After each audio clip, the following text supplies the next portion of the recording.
Hi welcome to civil service simplifier. ഇങ്ങനെ ഒരു body ഇവിടെ എന്തിനാണെന്നാണ് സുപ്രീം കോടതി ചോദിച്ചിട്ടുള്ളത്. കാര്യം വേറെ ഒന്നുമല്ല, ഇൻഫർമേഷൻ കമ്മീഷൻ ഓഫ് ഇന്ത്യനെ കുറിച്ചാണ് സുപ്രീം കോടതി പറഞ്ഞിട്ടുള്ളത്.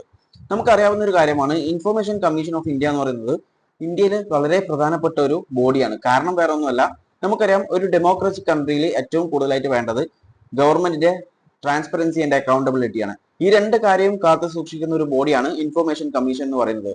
കാരണം ഗവൺമെന്റുമായിട്ടുള്ള റിലേറ്റഡ് ആയിട്ടുള്ള ഇൻഫർമേഷൻസ് ജനങ്ങൾ ആവശ്യപ്പെടുമ്പോൾ അവർക്ക് എത്തിച്ചു കൊടുക്കുന്ന ഒരു ഡ്യൂട്ടിയാണ് ഇൻഫർമേഷൻ കമ്മീഷൻ ചെയ്യേണ്ടത്. എന്നാൽ സുപ്രീം കോടതി പറഞ്ഞിട്ടുള്ളത്, ഇൻഫർമേഷൻ കമ്മീഷൻ രൂപീകരിച്ച മുതലേ അതിൽ വാക്കൻസീസ് ഒക്കെ വന്നു കഴിഞ്ഞാൽ ഫിൽ ചെയ്യാൻ വേണ്ടിയിട്ട് ഗവൺമെന്റിന് വലിയ ഇൻട്രസ്റ്റ് ഒന്നും ഇല്ല എന്നാണ് കോടതി പറഞ്ഞിട്ടുള്ളത്. കോടതി പറഞ്ഞിട്ടുള്ളത്, ഇപ്പോൾ തന്നെ സെൻട്രൽ ഇൻഫർമേഷൻ കമ്മീഷനിൽ 8ഓളം വാക്കൻസീസ് ഉണ്ടായിട്ടും ഇതുവരെ അത് ഫിൽ ചെയ്തിട്ടില്ല എന്നാണ് കോടതി പറഞ്ഞിട്ടുള്ളത്. സെൻട്രൽ ഇൻഫർമേഷൻ കമ്മീഷന്റെ മാത്രമല്ല, പല സ്റ്റേറ്റ് ഇൻഫർമേഷൻ കമ്മീഷന്റെയും അവസ്ഥ ഇത് തന്നെയാണെന്നാണ് കോടതി പറഞ്ഞിട്ടുള്ളത്.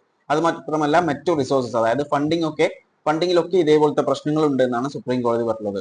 അങ്ങനെ ആവശ്യമില്ലെങ്കിൽ പിന്നെ എന്തിനാണ് ഈ ഒരു ബോഡി ഇവിടെ വെച്ചിട്ടുള്ള എടുത്ത് കളഞ്ഞൂടെ എന്നാണ് സുപ്രീം കോടതി ചോദിച്ചിട്ടുള്ളത്. സുപ്രീം കോടതി പറഞ്ഞിട്ടുള്ളത്, ഗവൺമെന്റിന് അവരുടെ ഇൻഫർമേഷൻ പുറത്ത് കൊടുക്കാൻ, അതായത് ജനങ്ങളിലേക്ക് എത്തിക്കാൻ താല്പര്യമില്ലെങ്കിൽ ഇങ്ങനെ ഒരു ബോഡിന്റെ ആവശ്യമില്ലല്ലോ എന്നാണ്.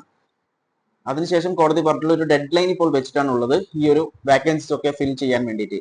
ഇതിനെക്കുറിച്ച് നിങ്ങളുടെ അഭിപ്രായങ്ങൾ കോമെന്റ് ചെയ്യുക. വീഡിയോ ഇഷ്ടപ്പെട്ടാൽ ലൈക്ക് ചെയ്യുക. ഇൻഫോർമേറ്റീവ് ആയാൽ മറ്റുള്ളവരിലേക്ക് ഷെയർ ചെയ്യാൻ ശ്രമിക്കുക. And thanks for watching me and stay tune for another video. Okay, thank you.